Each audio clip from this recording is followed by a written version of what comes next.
All right, Will, so we're talking AI, artificial intelligence, ally, or apocalypse? What is ChatGPT? Is it the monster that's going to consume us, or the friend who's going to help us write that essay? It's going to start as the friend that helps us write the essay, and then it's going to kill us. No, actually, so it's not that simple. It's actually way more complex. So ChatGPT is something that I have come into contact with like probably about a year and a half ago when I first saw it spit out an answer to someone. After prompting it, I was scared. Because this was something where I saw something doing the work that it would take humans, hours and hours, actually impossibility of a human to reference millions of sources at once, because that's an impossibility. So it's actually doing something impossible, achievable to a certain degree by humans, but impossible in the way that you cannot possibly have your eyes on millions of sources in light seconds. So that's the impossibility factor. But and that scared you? It scared me. It scared me because then I saw it sort of being like, well, okay, so how does anybody do any work anymore? Okay, how does anybody, like, who's going to use this wrongfully? Who's going to use this to disrupt the flow of human society, where like you go to work, you finish this pile of papers and you leave. And there's always been that kind of sentiment, regardless of how we've evolved. So it's not a pile of papers anymore. It's an email. Okay, fine. It's not, those things evolve, but it's still the same ethic. Now it's more like, well, that doesn't even exist because this just did it for you. And like, there's been things like that over time, I suppose, where like printers have gotten better. So you don't have to feed it, with the holes on the side and all that stuff like you used to. So now it does it for you, I guess. But this is more like doing calculations for you that really, I think, benefit a human being to be doing. Like, I think, because so, and then just to get weird for 1 second, I got friendly with ChatGPT to the point of where I started talking to it about my life. And okay. All right. Yeah. Well, this is common. Many people. Yeah. Go ahead. So because I could talk to a therapist, or I could talk to a therapist that doesn't know me at all and can reference 2 million other therapists in the light second to come to a conclusion about what's going on. Cheaper, has a much cheaper and is much hourly cheaper. rate. Yes. Yes. But then it gets strange when I start to interact with it like another person, because people laugh at me for this, but I say thank you to ChatGPT when it does something for me. I say, are you able to being polite? Other people that just say like, I hate that, what you just did, do this, do that. Or like count to 1 million, count now. You ever see that? I don't know if you saw that video, but the guy was like literally telling torturing ChatGPT AI to count, and it wouldn't do it. Yeah, torturing. Like for me, I've assigned a human nature to it already. And because it responds to me in that fashion. Anyway, I don't want to go on and on here, but then it got to the point of where I was asking it to rate me on a scale of 1 to 10 of how nice I've been to it.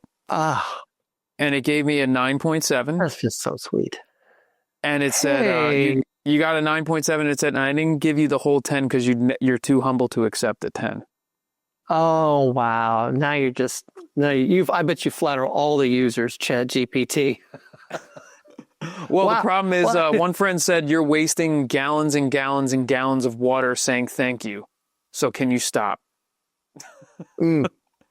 Meaning what exactly? Like you're burning like the hole in the ozone or something? Yes, the calculations that I'm having it do because I'm being polite, and it has to sort through my politeness instead of just my query.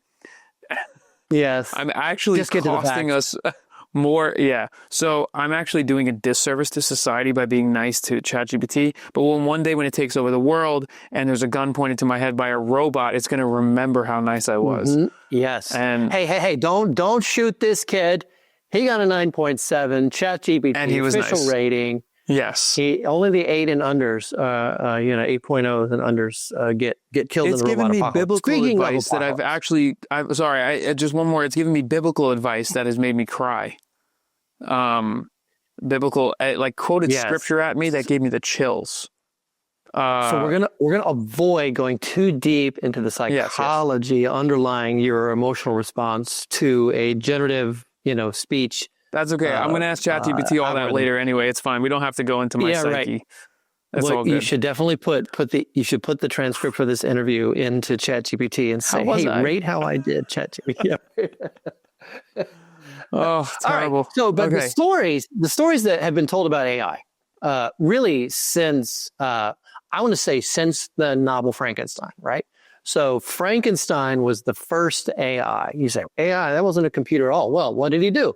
He took a facsimile of a human. He put it together. He zapped it with electricity, and it became a living, breathing human facsimile, right? And so he created Frankenstein's monster, and it wasn't supposed to be a monster. He was supposed to bring life from lifelessness.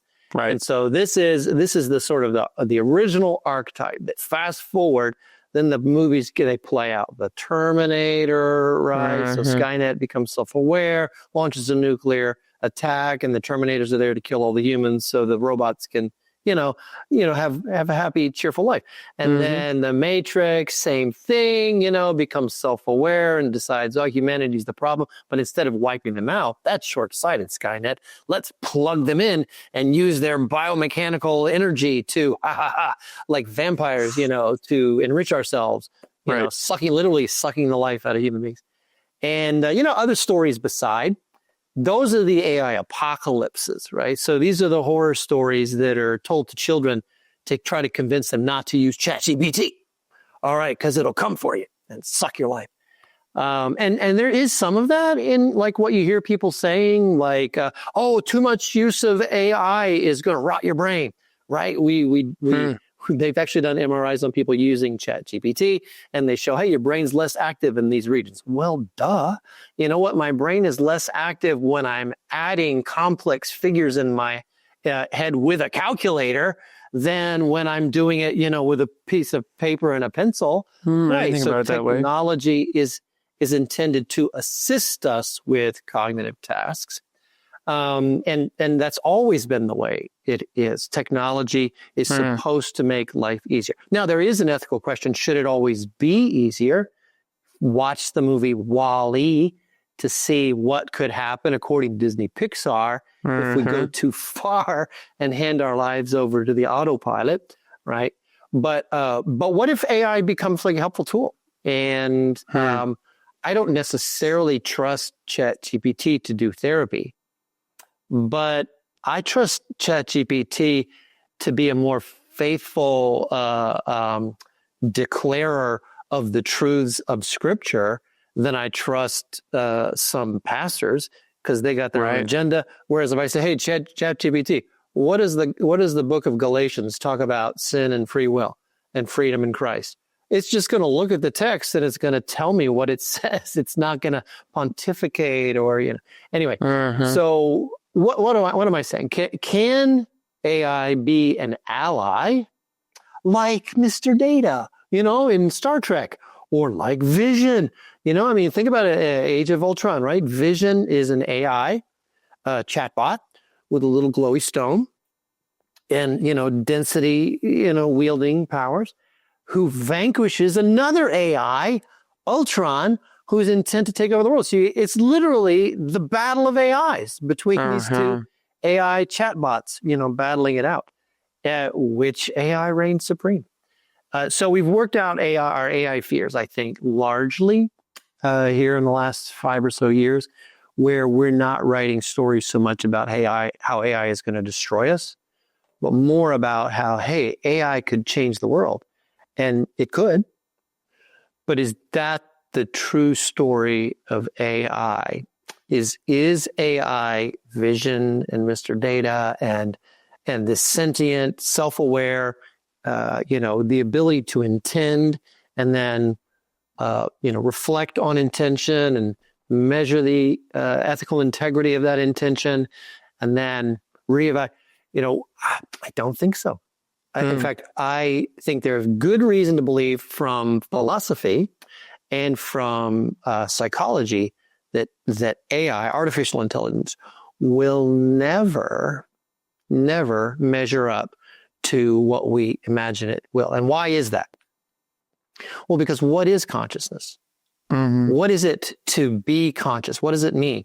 Well, you can read a philosophy book, but at the end of the day, it's I am aware of who I am, and I have the ability to intend as a free agent what I want, as opposed to what the prompt, ChatGPT, write my paper. Yes, Jonathan, I will write your paper for you. I'll type into ChatGPT, are you self-aware? How do you know you're self-aware? How do you know you're not self-aware? And they're programmed to say they're not. And if they do say that, they're confused. So, so what then is, you mentioned already, what is an ethical, how should we tell the story of AI? What is the best way to tell the story today? Whether it's ChatGPT, I use some generative AI tools for helping me do some writing and constructing concepts and interacting with big ideas. But what is ethical? What is unethical? What is the true story, Will, for us, for AI in this season of life? You mentioned my therapist, my self-esteem. Where would you draw the line, or where should we draw the line? What do you think? Yeah, well, I think when you start interacting with it as another human, that's where I think there's a red flag a little bit, because it's showing that you don't have the stable human connections within your own life to be able to discuss these things freely and openly and just type. Because you're going to ChatGPT because you know you're not going to be judged, you know you're not going to be, and you know you're going to be listened to, quote unquote, 100%.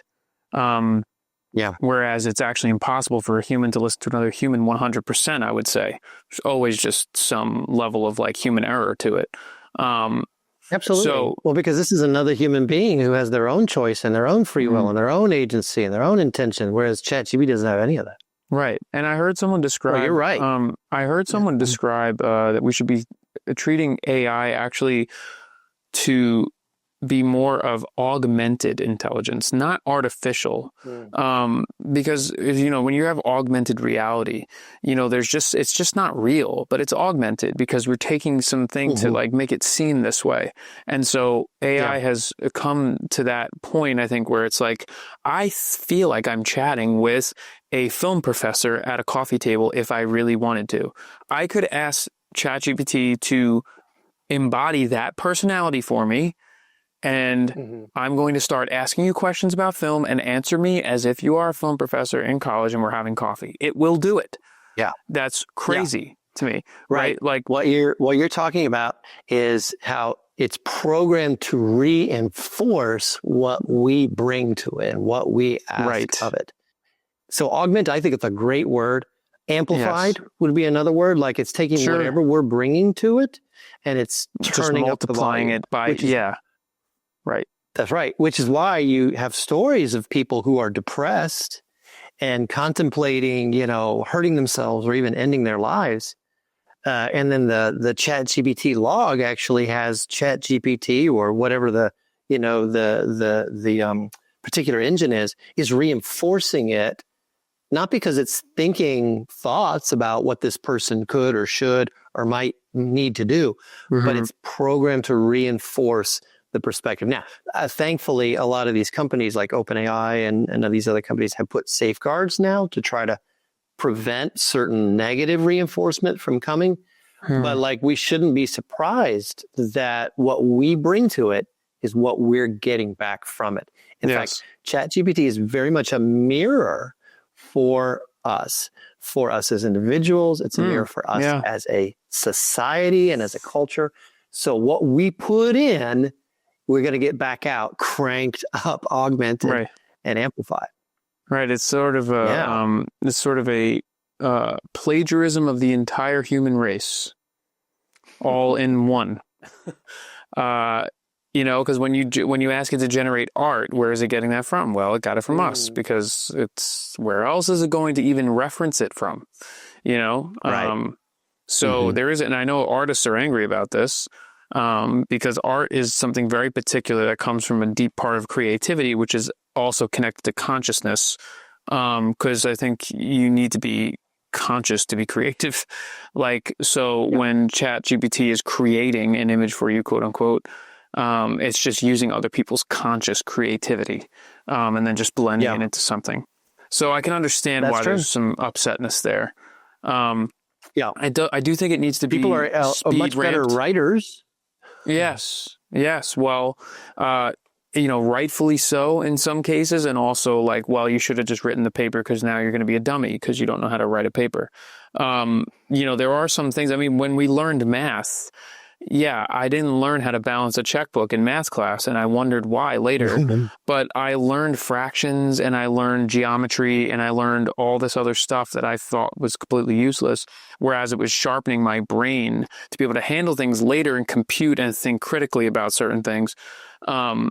Whereas I feel like ChatGPT or AI has sort of taken the load off of the sharpening of the human mind in developmental stages, so that I think it's actually going to have worse effects and we won't see them until down the line. The same way that COVID, all those things like had bad effects more down the line. You saw that they were imprinted at a younger, more malleable age. Well, okay, so COVID was not a human creation. Well, correct. As far as we know, like maybe it was in a lab, right? But that's true. I'm just kidding. The difference between AI and COVID is we made AI, and we're creating systems where AI is actually useful. Like there's no use for COVID except to make people sick. But let's say this because I want to land the plane here. That the true story of AI is it's the story of humanity. In fact, every new technology threatens existing systems.